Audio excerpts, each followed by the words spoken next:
बूढ़ों के अंदर बाकी सब बातें अच्छी हैं, बस एक कमी है, बोलते बहुत हैं।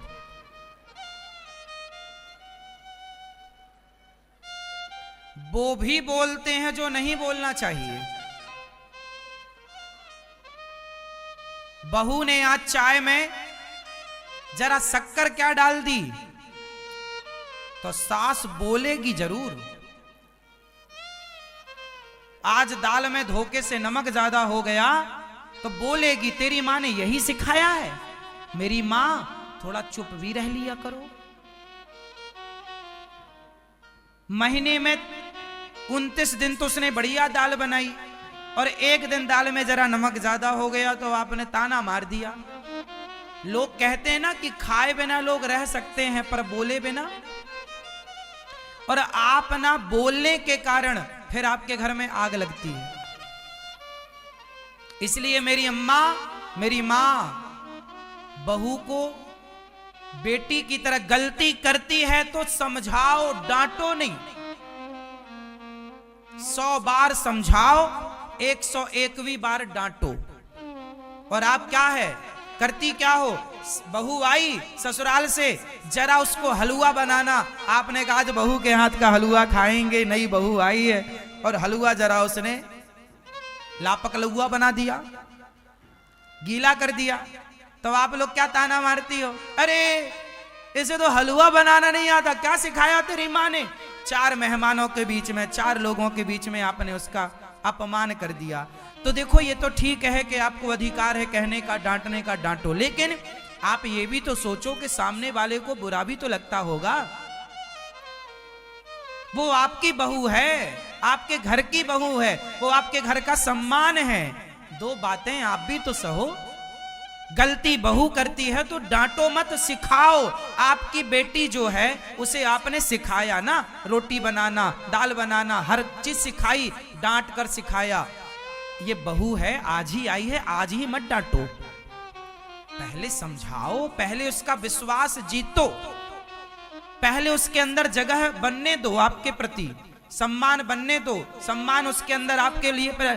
अभी सम्मान उसके हृदय में जागा नहीं आपके लिए कि लो आपने पहले ही ताना मार दिया, उसको लगा ये तो बुढ़िया ऐसे ही है, दिन भर बक बक करती है। इसलिए मौन रहो, मेरे संग बोलो, मौन रहो तो ही अच्छा है।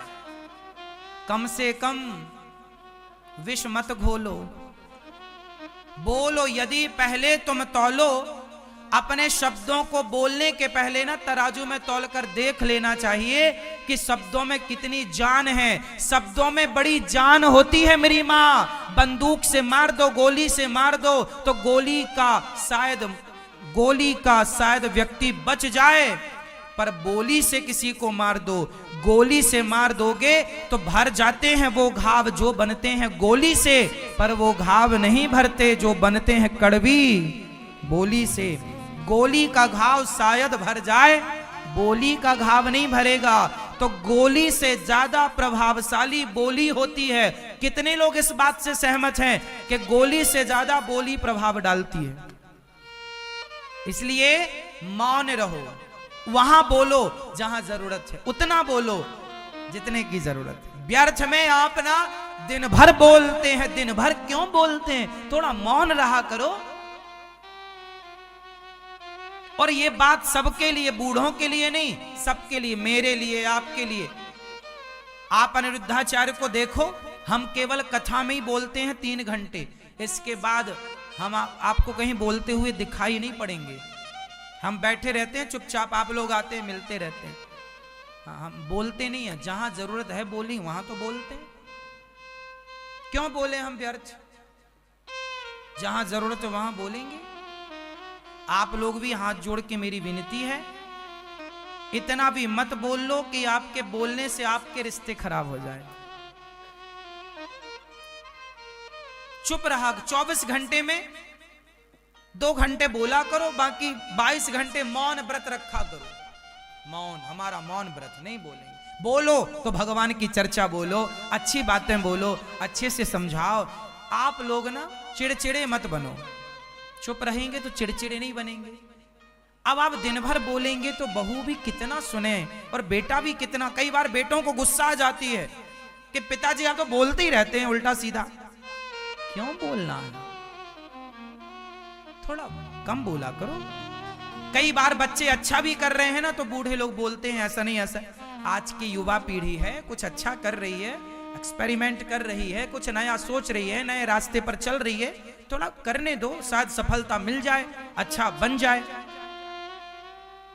नहीं नहीं नहीं नहीं, तू तो मेरे हिसाब से चलेगा। कुछ बूढ़े कुछ पिता ऐसे होते हैं बच्चों को, नहीं तू मेरे हिसाब से चलेगा, तू नौकरी मत, तू बिजनेस मत कर, नौकरी कर, नौकरी कर लो। वो बिजनेस करके अडानी अंबानी टाटा बिड़ला भी तो बन सकता था, लेकिन आपने नौकर बना दिया। जरूरी नहीं है कि आपके हर निर्णय सही हो। बच्चों को थोड़ा फ्री हैंड छोड़ो, स्वतंत्र छोड़ो, उनको निर्णय लेने दो, साथ में रहो। आप देखो, हो सकता है वो बढ़िया कर जाए, हो सकता है उसके मन में अच्छा है। कई बार आपके ज्यादा दखलंदाजी के चक्कर में बच्चे अपना भविष्य नहीं बना पाते। हर जगह आप टोका टाकी करते रहते। थोड़ा फ्री हैंड छोड़ दो, नजर में रखो, सही राह पर चले, सही संस्कार दे दो और फिर थोड़ा छोड़ दो कि कर ले बेटा, अब तू अच्छे से कर ले, ये पैसा ले कर, तू अपना बिजनेस कर, व्यापार कर। हो कई बार आप कहते हैं मेरी प्लानिंग से कर। आपकी प्लानिंग और आज के बच्चों की प्लानिंग अलग है। आपकी सोच और आपके बच्चों की सोच में अंतर है। आपके जमाने में इंटरनेट नहीं था, आज के जमाने में इंटरनेट है। आपके जमाने में इतना नहीं था, इस जमाने में इतना है। हो सकता है आपका बच्चा बेहतर करने की कोशिश कर रहा हो, उसका सपोर्ट करिए, अपने हिसाब से ही मत चलाओ। कुछ बच्चों का जीवन बर्बाद इसलिए हो गया कि उसके माँ बाप ने उसको अपने हिसाब से चलाना चाहा।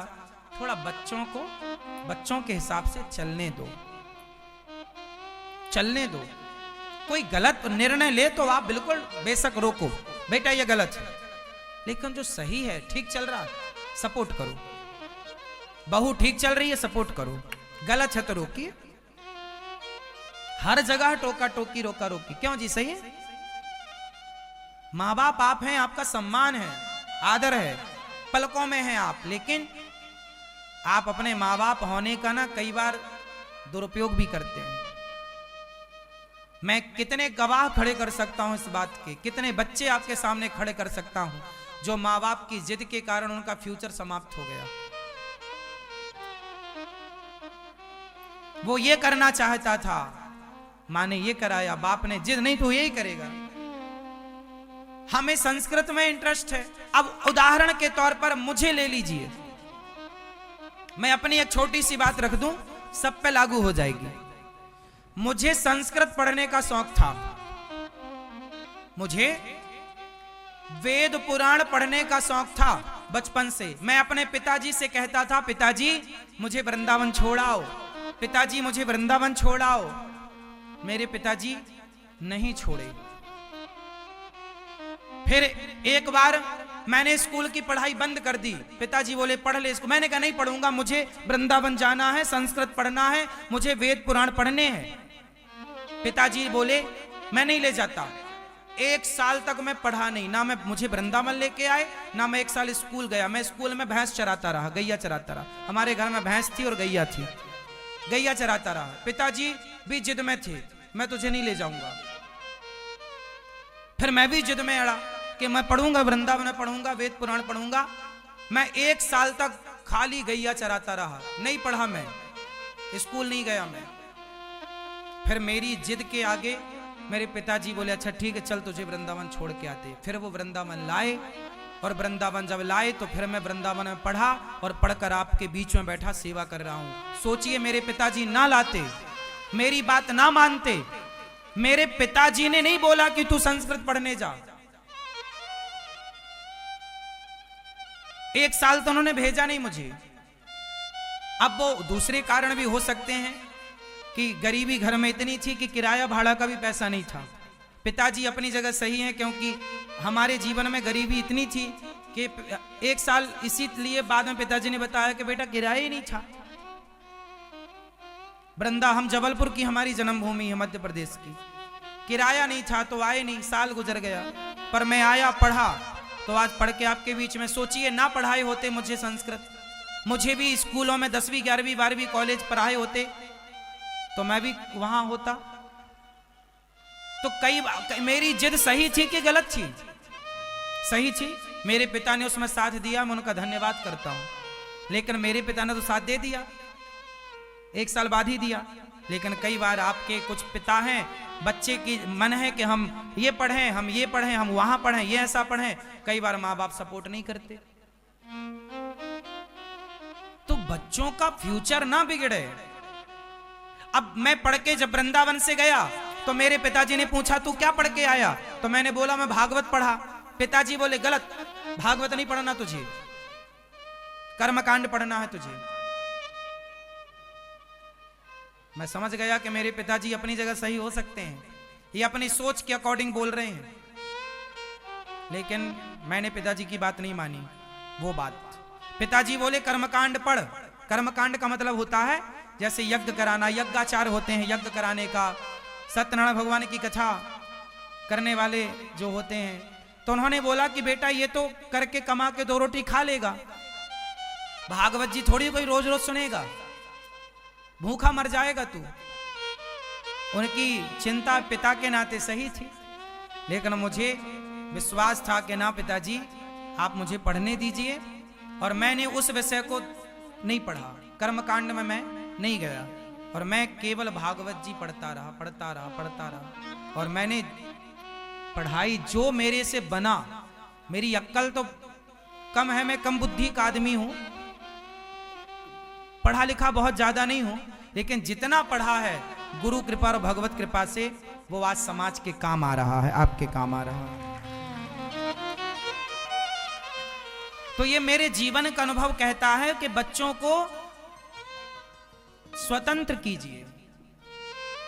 अब जैसे बाद में फिर मैंने सोचा, पिताजी से पूछा कि मैं माताओं की सेवा करना चाहता हूं, वृद्धाश्रम माताओं की सेवा। पिताजी ने बोला बेटा माताओं की सेवा तो कैसे कर पाएगा, कितनी सारी जिम्मेदारियां उठानी पड़ती हैं, कोई एक दिन का काम है क्या?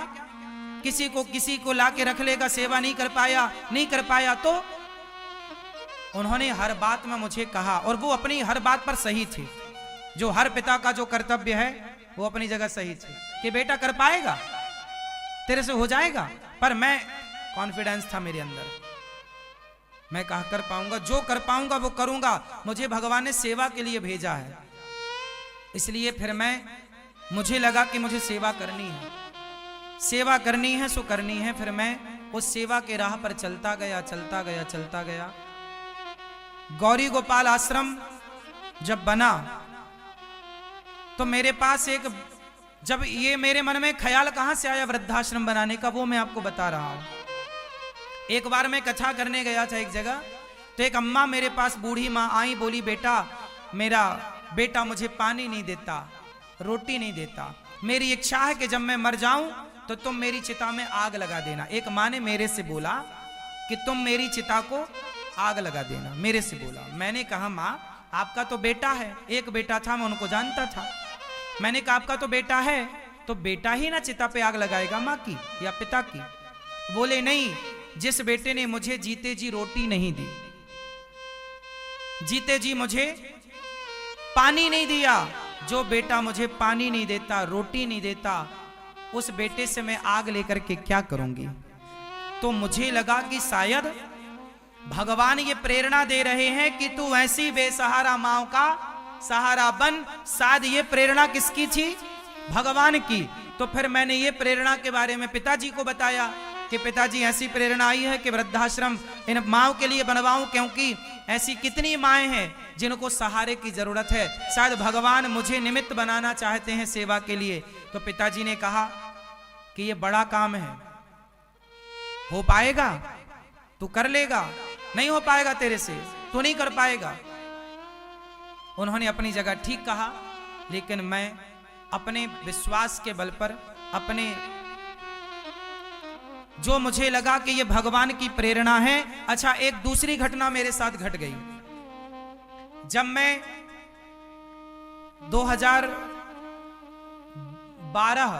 2012 या 13 के बीच में मैं 20 फीट ऊपर छत से गिर गया। ऊपर 20 फीट ऊपर छत से गिर गया। छत में बाउंड्री नहीं थी, रात का समय था, धोखा हो गया, मैं छत से ऊपर घर से गिर गया। कोल्हू टूट गया। जब कोल्हू टूटा मैं बेहोश हो गया। रात भर सवेरे मुझे हॉस्पिटल ले गए, जबलपुर हॉस्पिटल ले जाया गया। वहां जब मुझे होश आया तो मैंने अपने आप को जिंदा पाया। मैं जिंदा था। फिर मैंने एक विचार किया कि मैं 20 फीट ऊपर से गिरा था और बगल में एक बहुत बड़ा पत्थर भी था, लेकिन पत्थर में नहीं गिरा, माटी में गिरा। गर्मियों का टाइम था, माटी भी सूखी थी, खेत था, मैं मरा नहीं। फिर मुझे आया आइडिया कि शायद भगवान ने यदि मुझे जीवित रखा है, अब मैं 20 फीट ऊपर से गिरा तो मैं मर भी तो सकता था, क्यों जी नहीं मर सकता था? सिर के बल गिर जाता, सिर के बल तो मर जाता। पीठ के बल गिरता, रीढ़ की हड्डी में कोई दिक्कत आती तो बैठना भी मुश्किल हो जाता। लेकिन कोल्हू टूटा, पांव यहां कमर में जो पांव जहां ज्वाइंट होता है वो ज्वाइंट से टूटा और हड्डी कई टुकड़े हो गई थी। डॉक्टर ने ऑपरेशन का बोला, दूसरे डॉक्टर ने कहा कि बिना ऑपरेशन के ठीक हो जाएगा। फिर मेरे घुटने में छेद करके डॉक्टर ने 3 ईंट लटकाई, हड्डी को खींचा। 3 महीने 2 महीने तक मैं बेड में रहा और धीरे धीरे भगवत कृपा से हड्डी अपनी जगह पर जस के तस जुड़ गई। डॉक्टर ने बोला था कि हो सकता है कि आपका पांव छोटा बड़ा हो जाए, हो सकता है कि आपको वैसाखी लेकर चलना पड़े, हो सकता है कि आप लंगड़ा कर चलें। डॉक्टर का अपना अनुमान ठीक था, क्योंकि हड्डी के टुकड़े हो गए थे। ऑपरेशन हुआ नहीं, अपने से डॉक्टर ने जोड़ने का प्रयास किया। डॉक्टर ने बोला कि यदि राइट सरिया डाला, कुछ भी डाला, तो वो कमजोर ही होगा, नेचुरल ठीक है। भगवान की कृपा से आखिरी में मैं 1 महीने तक वैसाखी लेकर चला, फिर बाद में ठीक हुआ। अंत में डॉक्टर ने जब फाइनल एक्सरा किया, देखा तो हड्डी बिल्कुल ठीक थी। मैं दौड़ भी सकता था, मैं कबड्डी भी खेल सकता था, कोई लंगड़ापन नहीं था, सब ठीक था। पर मेरे मन में एक प्रश्न था कि मैं बचा क्यों, मैं मरा क्यों नहीं? क्योंकि इतने ऊपर से गिरा, मर सकता था, क्यों नहीं मरा? तब मुझे लगा कि मुझे यदि बचाया गया है तो शायद भगवान ने किसी विशेष कार्य के लिए बचाया है। और तब पता नहीं था, अब समझ में आ गया कि वृद्ध माँओं की सेवा और समाज की सेवा के लिए मुझे भगवान ने एक नया जीवन दिया था। इसलिए वो जो जीवन मिला, इसलिए वो जीवन में जिसने दिया है, अब उसी के चरणों में वो जीवन समर्पित कर चुका हूं कि मेरी प्रत्येक श्वास पर मेरे गोविंद का नाम है और मेरे गोविंद के नाम की रजिस्ट्री है मेरे प्रत्येक श्वासों पर। मुझ में भगवान का अधिकार ज्यादा। अब मैं उसी दिन मर गया था सबके लिए, मैं संसार के लिए तभी मर गया था, लेकिन जिंदा यदि हूं तो जिसने जिंदा रखा, अब बचा हुआ जीवन उन्हीं की सेवा में। इसलिए ये दास अनिरुद्ध, फिर मैंने कहा जो होगा देखेंगे, सेवा का कार्य करो। गौरी गोपाल आश्रम में फिर वृद्ध माएं जो बेसहारा थीं, उन माओं की सेवा स्टार्ट हुई और आप लोगों ने साथ दिया। पहले वृद्धाश्रम में वृद्ध माओं की सेवा हुई। फिर एक दिन क्या हुआ, मुझे लगा उसी समय लॉकडाउन लग गया, कोरोना आया ना, तो लॉकडाउन में क्या हुआ कि मैं वृंदावन में जब था तो कुछ उस समय माताएं 10-20 माताएं ही थी हमारे पास, हम सेवा करते थे। फिर क्या हुआ कि लॉकडाउन जब लगा तो उसके बाद कुछ लोग मेरे पास आए, बोले महाराज जी हमारी गैस खत्म हो गई, अन्न का दाना नहीं है। संत लोग जो उस समय लॉकडाउन था, कोई किसी को छूने को तैयार नहीं था, कोई किसी को कुछ देने और लेने को तैयार नहीं था, पानी भी लोगों को भरपेट कोई पिलाने को तैयार नहीं था।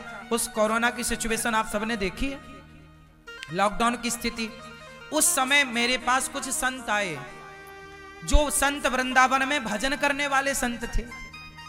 कुछ रिक्शा चलाने वाले आए कि अब तो रिक्शा बंद है, कोई नहीं है, मर जाएंगे, क्या होगा, बच्चे भूख से तड़प रहे हैं। तब मुझे लगा कि ये प्रेरणा बिहारी जी दे रहे हैं कि इनकी रोटी की व्यवस्था कराओ। तब से फिर अन्य क्षेत्र की व्यवस्था की गई और अन्य क्षेत्र स्टार्ट किया गया था खिचड़ी से। जब पहले दिन अन्य क्षेत्र बटा तो केवल खिचड़ी का प्रसाद बटा, खिचड़ी। लोग आए, लोगों को अच्छा लगा कि चलो, संत आए, संतों ने आशीर्वाद दिया, बेटा कहीं कोई व्यवस्था नहीं थी खाने पीने की, अच्छी होगी, गौरी गोपाल भगवान ने कराया। फिर दूसरे दिन से सब्जी दाल चावल रोटी बनना स्टार्ट हुई। धीरे धीरे छोटे से बड़े बड़े बड़े होते होते ये सेवा लॉकडाउन से चल रही है और आज भगवान की कृपा से पूरे भारत की सबसे बड़ी रसोइयों में गौरी गोपाल भगवान की रसोई है, 5वें नंबर की, जहां 30,000 लोग पर डे प्रसाद पाते हैं, वो भी निःशुल्क, कोई चार्ज नहीं। आप लोग जो सपोर्ट करते हैं, सहयोग करते हैं, आपके सहयोग से ये गौरी गोपाल आश्रम की सेवाएं चलती हैं और रसोई चलती है। आप लोगों ने, कितने लोगों ने प्रसाद पाया गौरी गोपाल भगवान की रसोई का? बताइए कैसा था प्रसाद? तो बताइए ये सेवा जो है ये किसकी प्रेरणा से है? भगवान की प्रेरणा से। हम और आप निमित्त बन गए, भगवान ने हमें बचाया किसके लिए? इन सेवाओं के लिए, इन वृद्ध माओं के लिए। तो जब ईश्वर ने ये शरीर बचा रखा है तो क्यों ना इस शरीर से सेवा की जाए। और मेरा जीवन का अनुभव कहता है साहब कि जीवन में सेवा करने वाला कभी दुखी नहीं। कोई माई का लाल सेवा करने वाले भक्त को दुखी कर नहीं सकता। लिख लीजिए इस बात को, सेवा कीजिए बस। मेरे जीवन में कितना स्ट्रगल था, कितना क्या था, मैं आपको क्या क्या बताऊं, ये सब बताने का कोई फायदा नहीं है। बस आप ये समझो कि आप अपने लक्ष्य को, ना तो आपके पिता निर्धारित करेंगे आपका लक्ष्य, ना आपकी मां निर्धारित करेगी आपका लक्ष्य, ना आपके दोस्त निर्धारित करेंगे आपका लक्ष्य, ना आपका टीचर निर्धारित करेगा आपका लक्ष्य। आपकी मंजिल आपके सामने है और वहां तक आप स्वयं को पहुंचना पड़ेगा अपने बल पर। किसी का मुंह ताकने की जरूरत नहीं। आप अपना लक्ष्य बनाइए और अपने लक्ष्य को पूरा करने के लिए आप खड़े होइए मैदान में। और सुनिए, सहारों पर जिए तो क्या जिए। एक बात बताता हूं, कभी किसी के सहारों पर ना चलना। सहारों पर तो साहब मुर्दे चलते हैं, जिंदा तो खुद के पांव पर चलता है। सहारों पर तो मुर्दे चलते हैं। सहारों पर जिए तो क्या जिए, इस जिंदगानी को सहारा दूसरों को दो, अमर कर लो कहानी को। सहारा दूसरों के सहारे ना चलना, दूसरों को सहारा देना। आप अपने आप को इतना मजबूत बनाना कि आपको किसी के सहारे की जरूरत ना हो, बल्कि इतना मजबूत बनो कि जमाना आपका सहारा लेने की कोशिश करे, आपसे कुछ सीखे। इसलिए सहारा देना है, ना कि किसी का सहारा। किसी के सहारों पर, किसी के टुकड़ों पर नहीं पलना। आपको सेल्फ डिपेंड बनना है, आत्मनिर्भर बनना है। और उसके लिए एक आप चाहिए और एक आपकी मंजिल चाहिए, तीसरा कोई नहीं। कहां जाना है? अपने लक्ष्य की ओर। यह दास अनिरुद्ध आपके सामने बैठा है। हमने जीवन में ज्यादा किसी से सलाह भी नहीं ली। सलाह वही ली जो ठीक थी, वही किया जो सही था। गलत निर्णय नहीं लिया गया, गलत निर्णय। मैं अपने जीवन में संतुष्ट हूं। आज तक यह दास अनिरुद्ध ने जो जो निर्णय लिया है वो सारे निर्णय समाज के हित में हुआ है। मैंने अपने पर्सनल के लिए कोई निर्णय नहीं लिया। मेरा अपना पर्सनल जिंदगी का कोई निर्णय नहीं है, कोई डिसीजन नहीं है। आज माताओं की सेवा का निर्णय लिया, अन्य क्षेत्र का निर्णय लिया। अब इस अन्य क्षेत्र से वृंदावन में कोई भी आता है, यात्री दर्शनार्थी, गरीब है, जरूरतमंद है, आज किसी भी होटल में जाइए, 100 रुपए का भोजन है, हाँ या ना? आप किसी भी होटल में जाके देख लीजिए, 100 रुपए से कम का भोजन नहीं है। और कम होगा तो मुझे लगता 50 रुपए का होगा। क्यों जी? आप किसी भी जगह जाइए, पेट भर भोजन करना है तो कम से कम 50-100 रुपए तो लगेंगे आपको। क्यों जी? सही है। लेकिन वृंदावन धाम है, इस धाम में ऐसे लोग भी आते हैं जिनके पास, बेचारों के पास 100 रुपए भी नहीं होता। बेचारे 100-500 रुपए था तो किराया लगा के आ गए, बिहारी जी का दर्शन करने आ गए, यमुना मैया का स्नान करने आ गए। अब वो 100 रुपए का पेट भर भोजन कहाँ करने जाएंगे? और हर होटल में कम से कम 100 या 50 रुपए का भोजन है। यदि आप 50 रुपए का भी खाएंगे तो दिन भर में 100 रुपए का हो गया। तो गरीब आदमी जो सामान्य वृंदावन धाम में आने वाले भक्त हैं वो 100 रुपए का भोजन कैसे कर पाएंगे। इसलिए भगवान ने प्रेरणा दी, बिहारी जी ने, गौरी गोपाल भगवान ने, कि बेटा मेरे दर्शन करने आए जो भक्त हैं बिहारी जी के, उन भक्तों को पेट भर रोटी तो मिले। आज वृंदावन में ये रसोई 24 घंटे खुली है, आप कभी भी आ जाइए, आपको पेट भर भोजन गौरी गोपाल भगवान की रसोई में मिल जाएगा। आप 1000 लोग आओ, 10,000 लोग आओ, पेट भर भोजन आपको मिलता है। और आप लोगों ने भोजन किया, बताओ कैसा भोजन था? जोर से बताइए, ये सेवा है या नहीं? ये सामान्य जनमानस की सेवा है या नहीं? बोलो हाँ। तो मेरी जो पढ़ाई लिखाई है, मेरा जो डिसीजन है, वो डिसीजन, वो पढ़ाई लिखाई आज समाज के काम आ रही है कि नहीं? मैं यदि 2 अक्षर भी पढ़ा हूं तो 2 अक्षर भी पढ़ करके आज समाज की सेवा के काम वो 2 अक्षर आ रहे हैं कि नहीं? इसलिए मेरे नौजवान दोस्तों, कुछ ऐसा पढ़ जाओ, अपना पेट भरने की ना सोचना, अपना बंगला बनाने की ना सोचना। अपना घोंसला तो चिड़िया भी बना लेती है और अपने बच्चों का पेट तो कुत्ते बिल्ली भी भर लेते हैं। सोचना तो समाज के लिए कुछ सोचना, करना तो समाज के लिए, राष्ट्र के लिए कुछ करना। ये दास अनिरुद्ध आज भी गौरी गोपाल आश्रम में, जिस कमरे में ये दास अनिरुद्ध रहता है, 12x9 का कमरा है, लगभग 12x9 का कमरा है। एक छोटी सी जगह पर हम रहते हैं, कोई बंगला नहीं बनवा रखा हमने अपने लिए। सामान्य जिस बिस्तर पर हमारी वृद्ध माएं सोती हैं, जिस क्वालिटी के गद्दे और जिस क्वालिटी के पलंग पर, उसी क्वालिटी के बिस्तर पलंग पर ये दास भी, हम तो नीचे भी सो जाते हैं जमीन पर। खाते क्या है? एक टाइम खाता हूं, हमारा सबसे कम खर्चा है। कपड़े भी हम पहनते हैं तो आप लोग दे देते हैं, वो पहन लेते हैं सिलाकर। खाते भी हैं तो जो आप लोग सहयोग करते हैं उसी से वृद्ध माओं का भोग लगता है, भगवान जी का भोग